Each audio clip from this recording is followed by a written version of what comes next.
அன்பு நண்பர்களே, அனைவருக்கும் அன்னை சமையல் உமாவின் அன்பான வணக்கங்கள்.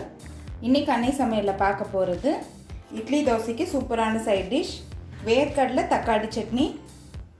சட்னி செய்கிறதுக்கு வெங்காயம் தேவையில்லைங்க. வாங்க எப்படி செய்கிறதுன்னு பார்க்கலாம். முதல்ல அரை கப் வேர்க்கடலையே சேர்த்துக்கலாங்க. வேர்க்கடலையே நல்ல கலர் மாறுற வரைக்கும் வறுத்துக்கலாம்.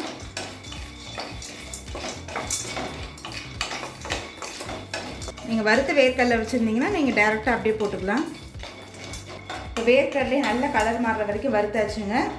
இப்போ இதுலேருந்து தோல் எடுத்துகிட்டு இதை தனியாக எடுத்து வச்சிடலாம். கடாயில் தேவையான அளவு எண்ணெய், 4 பல் பூண்டு சேர்த்துக்கலாம்.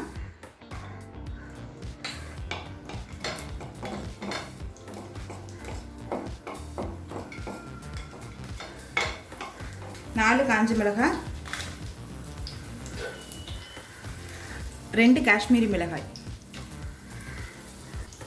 காஷ்மீரி மிளகாய் பார்த்தீங்கன்னா கலர் மட்டும்தாங்க கொடுக்கும், காரம் இருக்காது.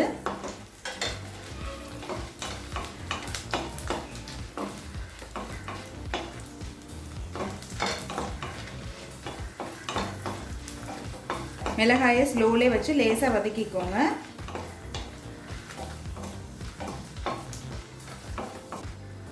அடுத்தது 2 தக்காளி சேர்த்துக்கலாம்.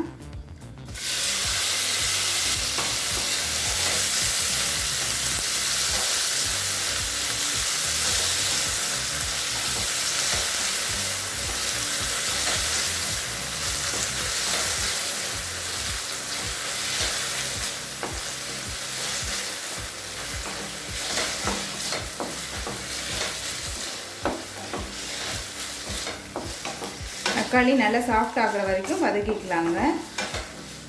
இப்போ நம்ம தக்காளி மட்டும் சேர்க்கறதுனால காரம் கொஞ்சம் அதிகமாக போடணும், இல்லைன்னா ரொம்ப புளிப்பாக இருக்கும், நம்ம சாப்பிட்றதுக்கே நல்லா இருக்காது. அதனால் கொஞ்சம் மிளகாயை அதிகமாக போட்டுக்கோங்க. இப்போ தக்காளி நல்லா வதங்கிடுச்சுங்க. கொஞ்சமாக புளி சேர்த்துக்கலாம். புளி சேர்த்துட்டு லேசாக வதக்கிக்கலாங்க. புளி கொஞ்சம் சேர்த்தா போதுங்க, ரொம்ப போட்டிங்கன்னா சட்னி புளிப்பாயிடும். தேவையான அளவு உப்பு. இப்போ இது கொஞ்சம் நேரம் ஆறின பிறகு வறுத்த வேர்க்கடலையோடு சேர்த்து மிக்சியில் நைஸாக அரைச்சிக்கலாம். இப்போ மிக்சியில் எல்லாத்தையும் அரைச்சாச்சுங்க. இப்போ சட்னியை தாளிச்சிடலாம். இப்போ சட்னியை கடுகு, உளுந்து, கருவேப்பிலை போட்டு தாளிச்சிடலாம். இப்போ வேர்க்கடலை தக்காளி சட்னி ரெடி ஆகிடுச்சுங்க. சர்வ் பண்ணிடலாம். இப்போ சுவையான வேர்க்கடலை தக்காளி சட்னி ரெடி ஆகிடுச்சுங்க. ரெசிபியை ட்ரை பண்ணி பாருங்கள், கண்டிப்பாக உங்களுக்கே பிடிக்கும். ரெசிபி பிடிச்சிருந்ததுன்னா வீடியோவை லைக் பண்ணுங்கள், கமெண்ட் பண்ணுங்கள், ஷேர் பண்ணுங்கள். இது வரைக்கும் அன்னை சமையல் சேனலில் சப்ஸ்கிரைப் பண்ணலன்னா சப்ஸ்கிரைப் பண்ணுங்கள். தேங்க்யூ.